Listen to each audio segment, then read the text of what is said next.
It's time for Trench Talk, for your weekly infusion of metal and otherwise heavy music. I'm your host, Flight of Icarus with MetalTrenches.com. As always, if you have not yet, please do hit that subscribe button and give us a like. Also, just a reminder that we do have a Patreon, and I would really appreciate those of you who are returning listeners who feel like you're getting a lot of added value and discovering new bands and music and albums and all that. Please consider hopping over there, giving just $1 a month, or for $5 a month, you can hear these podcasts early, and at $10 a month, I can actually shout out you, your band, your website, whatever.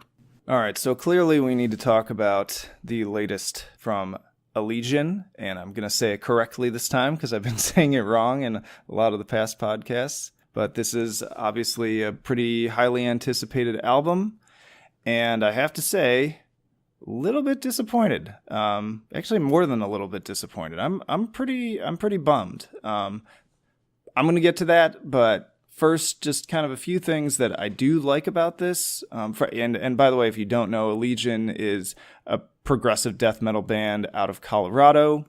This new album, they're definitely kind of spreading their wings. They're trying some new things, which is something I really appreciate. They were kind of due to sort of branch out, and it's boring to hear the band make kind of just the same album over and over again. So there's some new elements coming out on here. Some clean singing that creeps in, which is actually some of the more interesting stuff, particularly on the intro to the 10 plus minute closing title track. The whole intro is really cool, really engaging, very dramatic.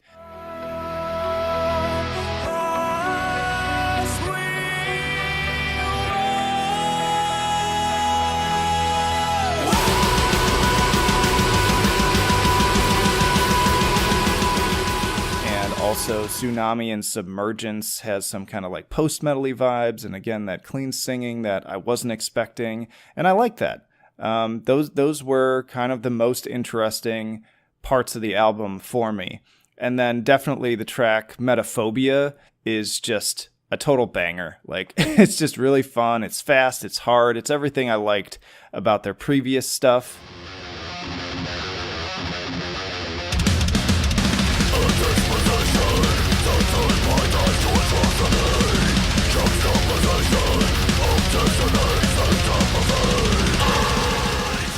And another one that kind of would have fit just as well on the last album is Stellar Title Disruption, which is a great just prog death track. Really fun, really kind of bouncy, just a lot of energy on those.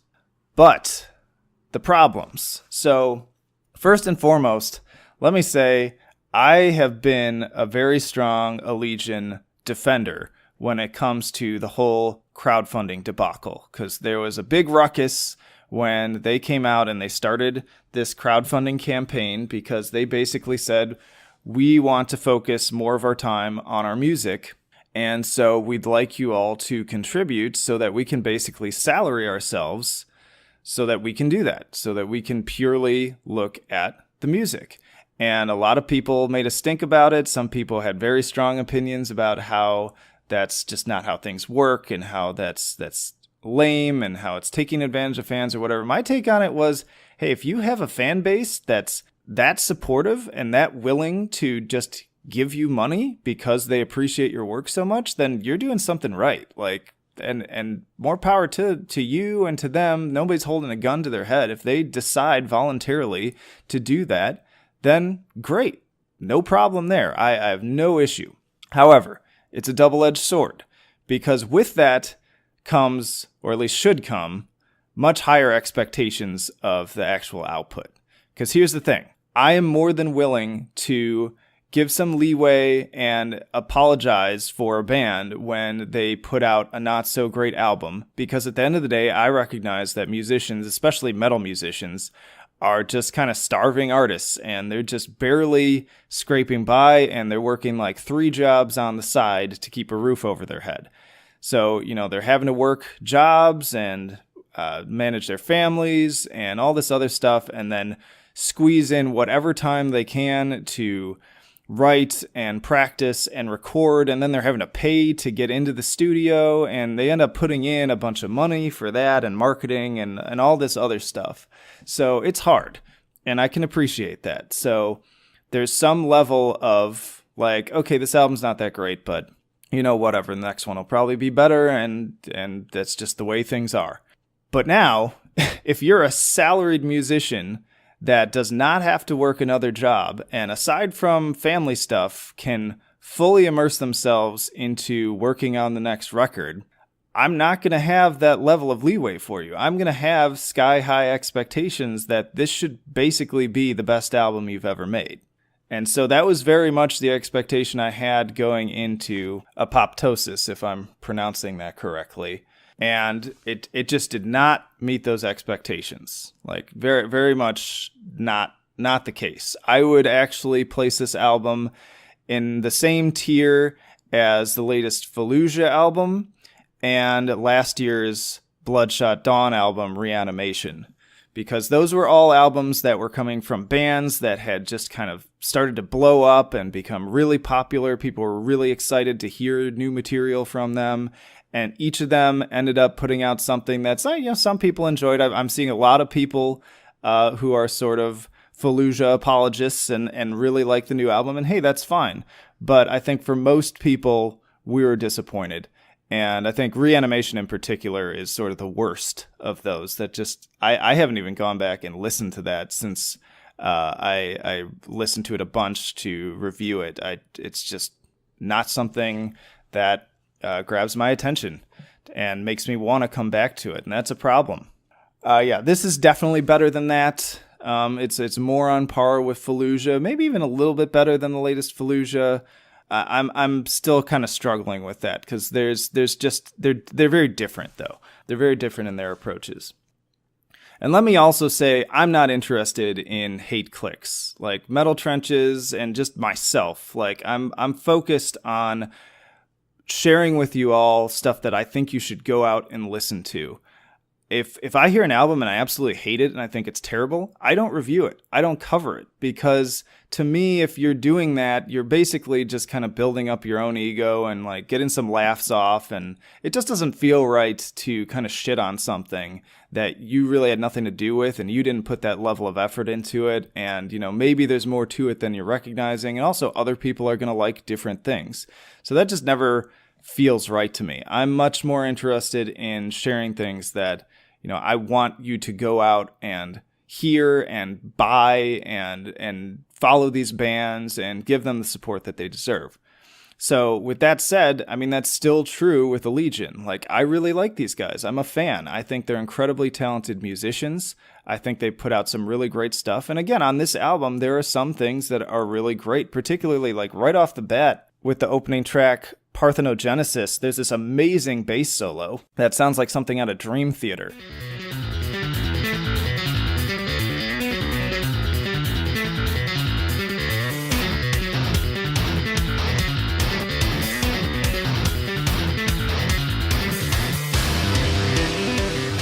And that got me totally amped up.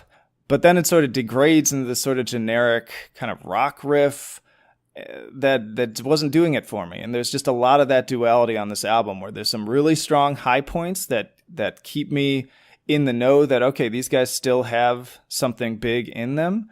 But then there's also low points where I'm just kind of like, I don't know. And I just kind of, it gets dull. So the songwriting's just kind of uneven. It feels at times like you're just throwing darts at a dartboard and just seeing where it lands. Or that saying of like, you just throw spaghetti at the wall and see what sticks. And it's all just sort of mashed together. And there's not enough flow to it all. And also the production just feels kind of flat or maybe bloated. Like everything seems like it's kind of fighting for attention in the mix. And it doesn't allow anything to really pop as a result. And so it's cool when you do get those moments where things get quiet and the clean singing comes in, or you've got a solo, particularly, again, that bass solo. Like, those moments do pop because they're given the space to do so. But everything else feels kind of like sort of loudness wars issues, where it's all crammed together.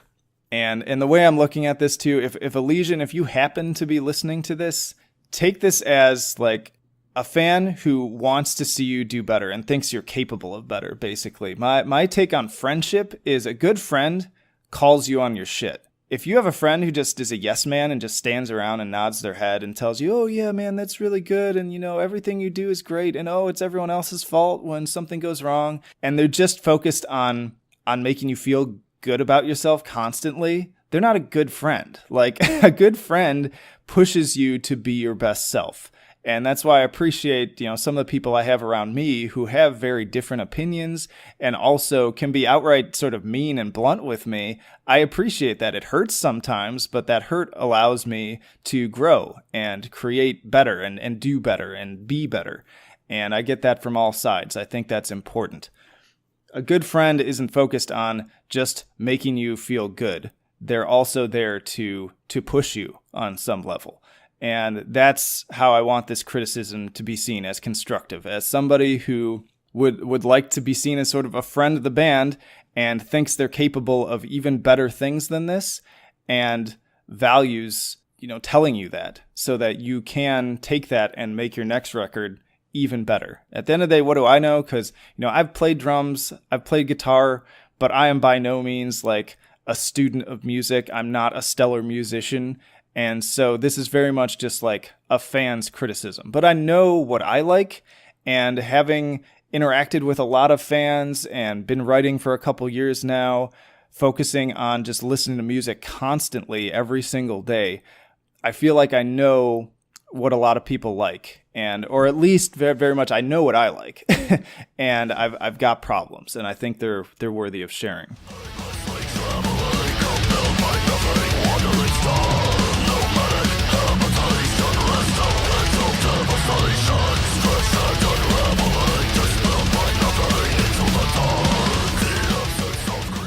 But my number one problem, if I'm to give you one big piece of feedback, it's around the vocals.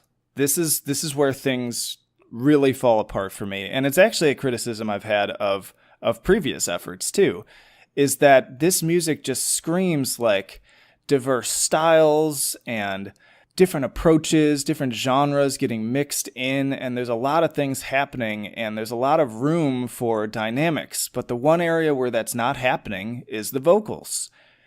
To just be kind of blunt, I'm bored. I'm bored listening to these vocals because they're very one-note death growls. Just your very run-of-the-mill, typical Flair, replaceable death vocals that you can hear on any number of death metal records. It kind of reminds me of back in the day when, it was kind of just Cannibal Corpse was the big band and everybody just sort of sounded like that. And that was the norm, so it was okay.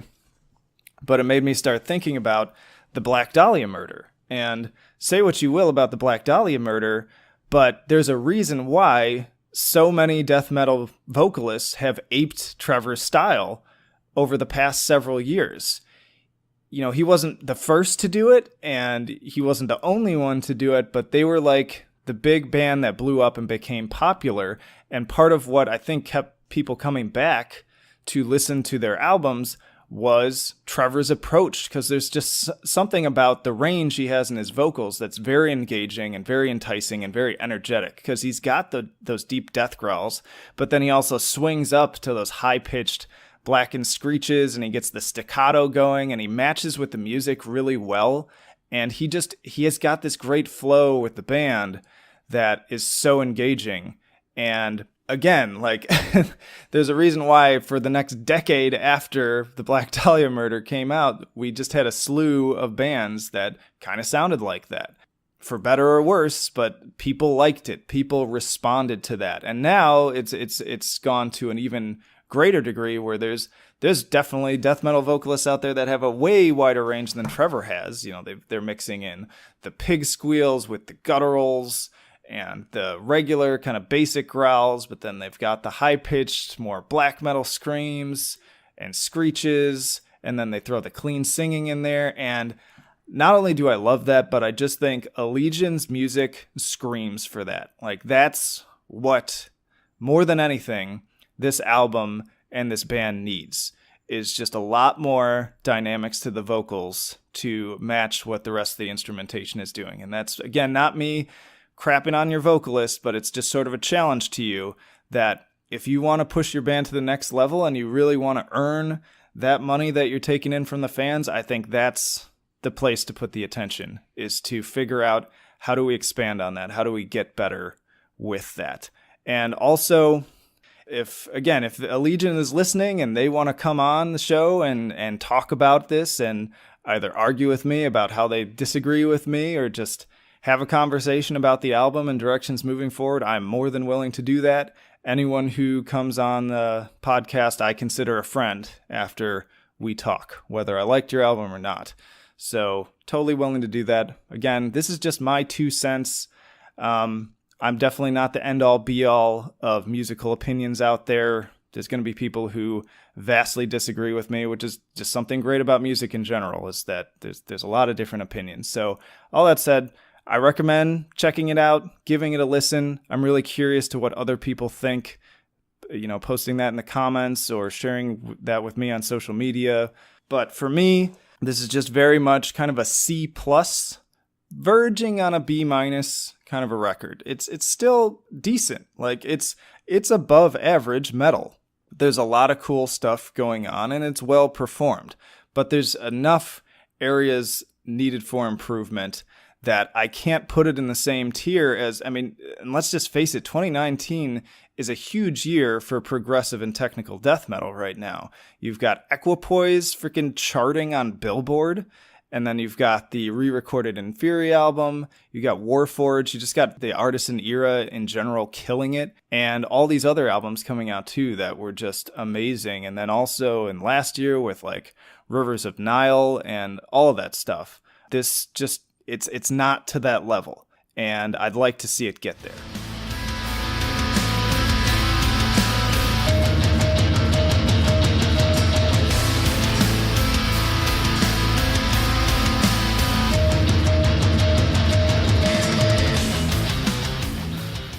All right, don't go anywhere because we've got some really exciting shoutouts for you today. First up is sludge and doom band Arma out of Richmond, Virginia, with probably one of their more diverse outings to date, which is called Sulphur English.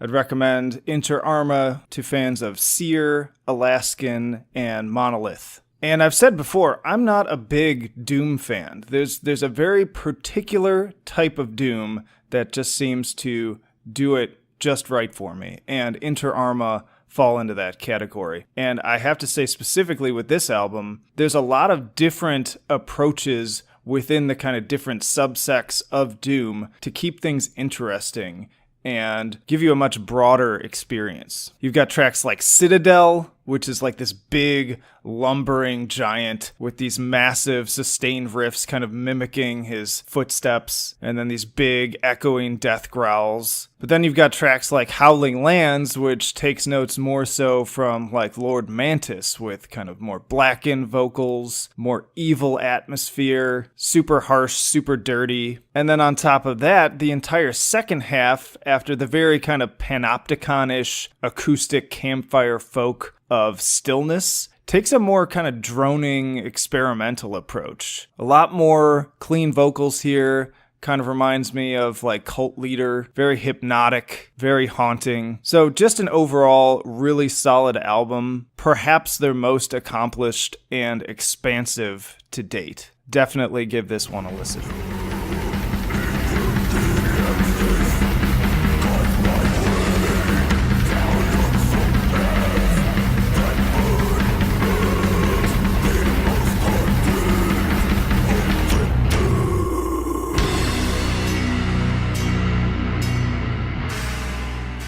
All right, next we've got Olam, O-L-A-M, which is actually short for Of Lions and Men, with their new album, I Will Guide Thy Hand.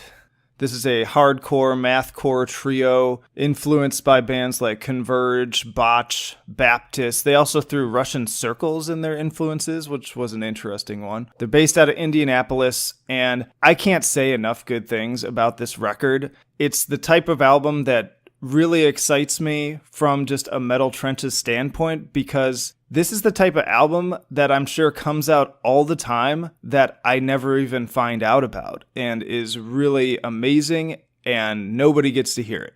And it's such a bummer. So it's kind of cool to me to have this platform where bands like Olam reach directly out to me and say, hey, here's our music. And I wouldn't have found out about them if it hadn't been for them doing that. But now that I have, now that they sent it to me, I have the pleasure of sharing it with you all so that you can make sure that this goes down as deservedly one of the best albums in the genre of 2019. Definitely hearing a heavy Converge influence musically here in the guitar riffs especially, and also just kind of the chaoticness, the noisiness, the vocals. Even going back to like my first experiences listening to Jane Doe and You Fail Me, I get also kind of the same emotional experience from this. It's very intense and also very sorrowful at times because they give you those fast, more abrasive, drag you through glass parts, and then they change it up with kind of the slower, more morose, depressive points.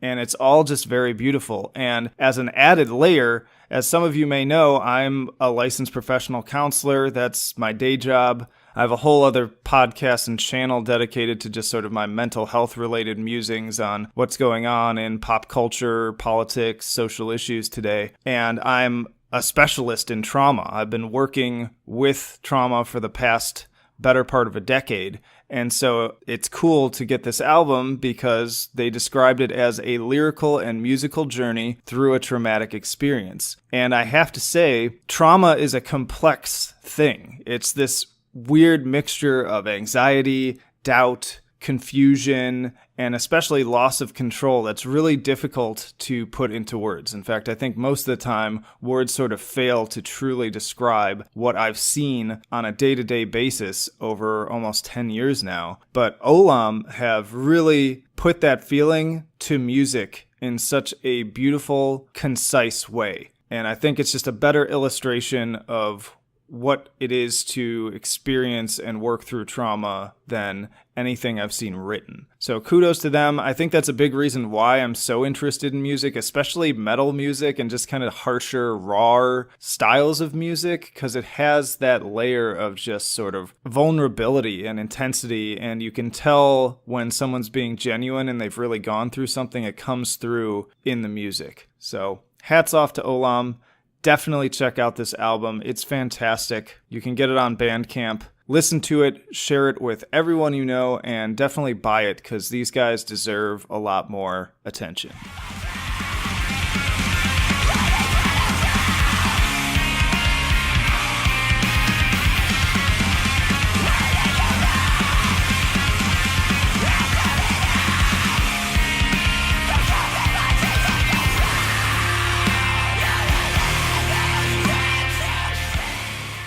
All right, on to the next one. We've got one-man grindcore, dark and hardcore noise project Singular, based out of Malaysia, with the second album FEIAR. It's kind of all over the place, very raw with gritty production, lots of DIY aesthetic, and I've got to say, this guy is actually like super productive. He has a number of different projects to the point that I'm concerned that he doesn't sleep. I've said as much, but Singular is my personal favorite. It's the one most in line with my personal tastes and also kind of the most diverse stylistically. I believe I initially became aware of Singular through Mathcore Index when the self-titled release dropped, but we've been in contact since around that time, and I also featured the song Land of the Dead, which has been my personal favorite from them so far, on one of our Bandcamp samplers. But I'd venture to say that this is his best album across projects, both in terms of quality and scope. It's still a bit uneven and kind of rough around the edges, but I continue to be impressed by the quality, especially considering the level of work ethic that's involved here. Tracks like Comrade, Man of Escape, Cicada, 3301, and Plagiat are my personal favorites, all of them giving off a lot of early Converge vibes a la When Forever Comes Crashing Down and Petitioning the Empty Sky, very similar guitar riffs. But I'm also intrigued by Heat, which I believe is the project's first to have clean vocals. It's a very minimalistic, stripped back, just kind of sad song, and not my favorite on the album, but I'm interested to see where he goes with this next, and I do like how there's some dynamics coming into the fold here. Regardless, at just 18 minutes, you really can't go wrong in terms of time investment, so there's no reason not to hit this up. Check out the Singular Bandcamp right now.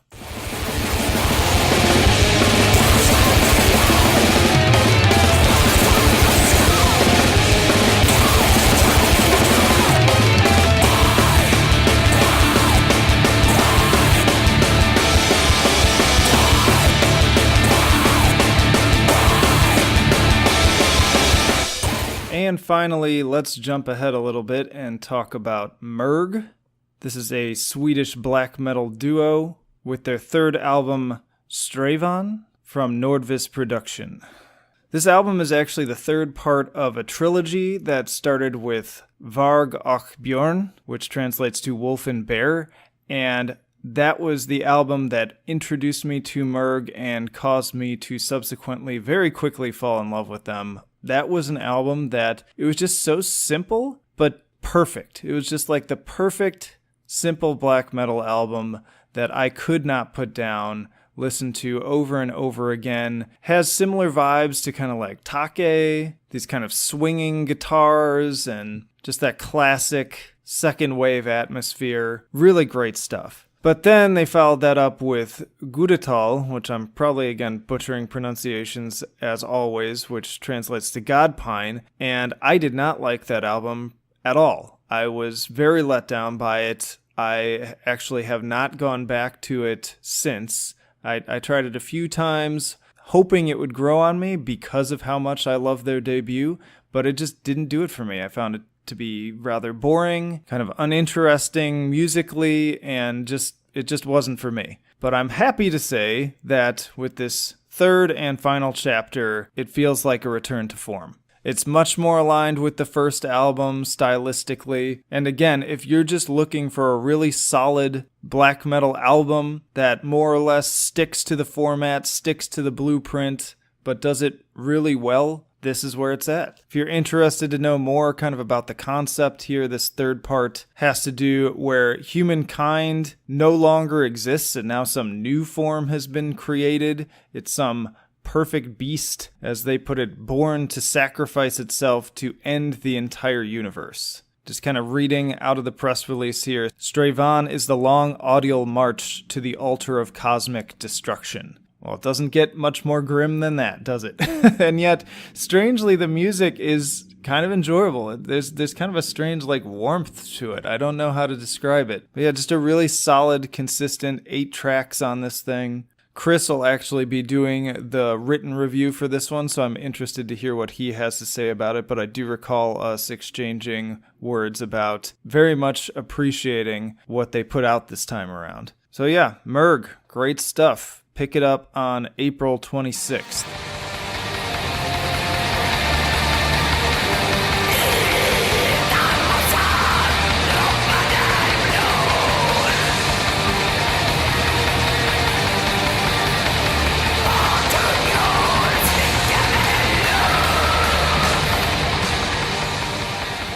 And I think that'll do it for this week's episode of Trench Talk. As always, thank you so much for listening. Please do subscribe if you have not already. If you enjoyed listening, give us a like. Recall that we are on multiple platforms when it comes to the podcast. We are on iTunes, CastBox, BitChute, and YouTube. And then again, regardless of which one you're on, please also subscribe to the YouTube because you will find all sorts of other reviews, lists, other random content. We did an episode of Trench Trash, as we called it, with me and Raffi, just kind of talking some shit about upcoming albums, music videos, We talked about the metalcore Big Four. There's also some track premieres there, so a lot of stuff going on the YouTube channel, and it is growing pretty quickly, so that's been exciting to see. You can also connect with us on social media. We're on Facebook, Instagram, Twitter, Vero, and Minds.com. We have a Bandcamp account, which I alluded to earlier, where you can pick up Metal Trenches samplers for free. And once more, if you want to take that extra step and you're a returning listener, you feel like every time you listen, you're walking away with something new, some new artists that maybe you weren't aware of, or some new information. If you feel like there's added value to Metal Trenches as a part of your weekly metal experience, then please do consider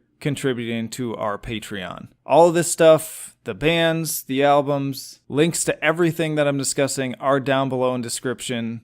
But yeah, I implore you, if you feel like there's value to the work that I'm putting in here, and it is a lot, like it's a lot. I love doing it and I do it out of passion, but if you want to support that, even just $1 a month means the world to me. And know also that at the higher tiers, you get some perks. Like at $5 a month, you get to listen to these podcasts early. And at $10 a month, I will shout out either you or your band, your website, whatever, your choice. So be sure to hop on over there and check that out as well. Ultimately, I'm just happy to be part of your listening experience. But for now, this is Flight of Icarus signing off. I will see you in the trenches.